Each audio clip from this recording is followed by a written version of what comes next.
Hey, what's up, you guys? This is Jeremy from Intense Gaming Productions, and I have a really special video for you guys today. It's the Black Ops Gun Talk.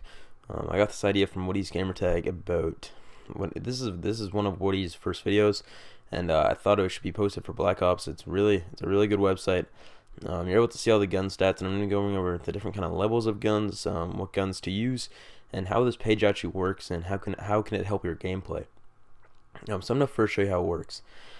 So here he has all the guns. I'm going to go through them kind of quickly. I'm not going to name them off or anything, but I'm just going to scroll through them. So he has all the guns there, pistols, everything.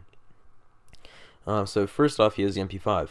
So you can see the range on the gun. That's where its damage starts to drop off, so just under 25 meters.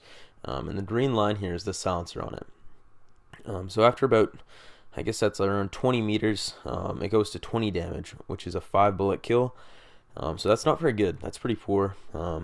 So the MP5 is really only good at close range and nothing else.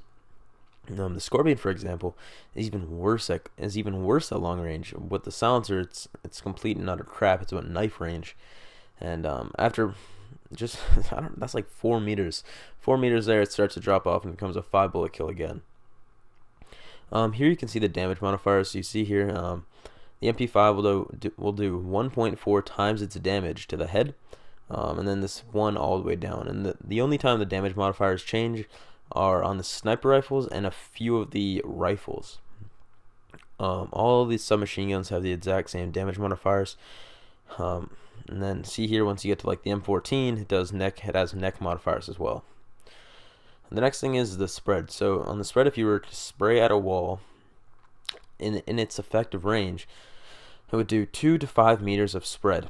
So that's the spread you'd see on the wall. When you're crouching, you see 1.75 meters to 4.5 meters, and when you're lying down, you see 1.5 to 4 meters. The recoil on this gun you can see right here. So the recoil on the MP5 would go up and to the right, kind of making like this weird L pattern. Because you can see that it does more damage to the left or to the right, and it still has damage up, and that kind of equals it out. Where you can see on the Scorpion, it'll just go straight up because it's offset by the 250s. You don't ever really have to worry about down recoil because it's overpowered by the 30. So this would be doing 40 recoil up, and so it'd be like up right. This one would just be going up because it's offset. So this Scorpion has very little recoil, but again, it has crappy modifiers. You can see the far rights here. I'm not going to go over them because you can see them right here. If you really need to, you can pause the video right now and you'll be able to see it. Then here's the raise and drop time. So this would be if you were to pick the gun off the ground. It would take 0.75 seconds to raise and 0.7 seconds to drop.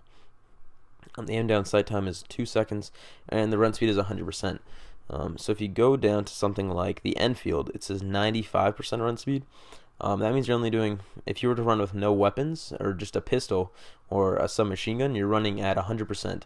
And then with the rifle, you're running at basically 95% of your capacity. So the MP5s the submachine guns are kind of divided up similarly. So the MP5 and the AK-74U do similar damage, and then the Caparus, pardon on any pronunciation, the Caparus, the Spectre, and the MPL all do similar damage.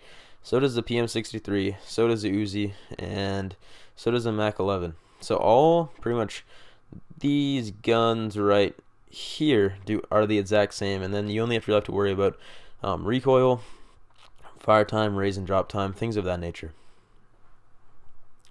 So basically, what I would say to use for submachine guns is obviously the AK-74U. It has the best recoil because it just goes all straight up. It goes left and right a little bit, but most of it's offset. So the recoil is pretty much straight up. It has less recoil than the MP5K, so it's more manageable. You're able to pop fire it, but it's still 5 shots once you get just past 25 meters. So it's not great, but that's not what the submachine gun's role is. It's for close quarters combat. That's really been phased up by the M4 anyways in modern combat. The next guns, I'm going to go over kind of the grouping for them again. So it would be the M16, the M14, the FAL, and the G11. The reason I'm grouping those is I can get them even further down to do the M14 and the M14 and the FAL are the same because they're single shot, but they're on par with the M16 and the G11. The difference with the G11 is it does less damage, so it takes one nice burst, to get a one-shot kill, and it's because it does 105 damage total. And the M16, what is this? It does 120 damage total, because it does 40 damage per bullet. But the actual G11 itself is more accurate. So I'd say over the M16 and the G11, use the G11. It's a better gun. And FAL or M14, use the FAL. The FAL seems to have a nicer recoil. I know here it says the stats are, like, it kind of goes to the left, but I find it almost just comes back at you like the FAMAS in Modern Warfare 2, and similarly with the G11. The M14 actually kicks up. As you can see here, it has a lot of upward recoil, but it's offset by these. So it's just going straight up, and the M16, it has a lot of up and down recoil, so it's offset by the two, so it just goes straight up. But obviously that's a little bit different because these two, the 35 and the 35, don't happen instantaneously, so you're not actually able to see it. Or if you were to shoot at a wall, it's not going to be a perfectly straight line up, because the 35 and the 35 aren't happening in synchronization. And then the guns like Commando and the AK-47, the Commando is actually better. I know here the Commando and the AK-47 have the exact same stats, but this actually has a better raise time. So these have, pardon me, sorry, I got a cough.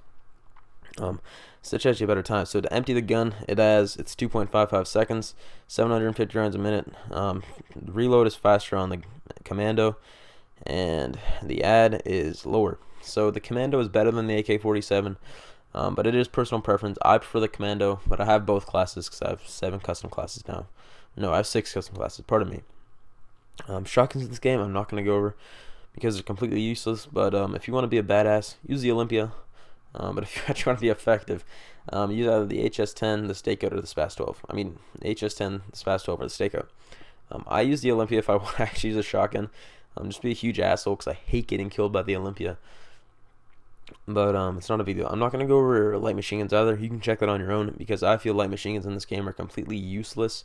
Or not completely useless, but I mean they're ineffective in comparison to an assault rifle because you lose all your run speed. So you're running at 87.5% of your potential capacity for your run speed, and I don't like that. You run like you're like 400 pounds. It's not great.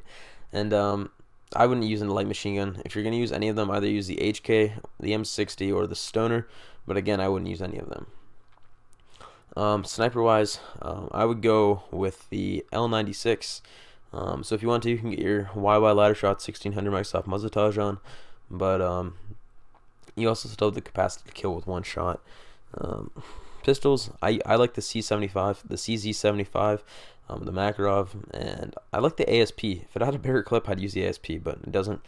Master Key and the Flamethrower, I'm not going to go over. You can check that on your own. But I hope you guys enjoyed this. This website will be in the description. So if you want to check it out on your own time, hope you enjoyed it. This has been Jeremy from Intense Camping Productions. Have a good day. Peace.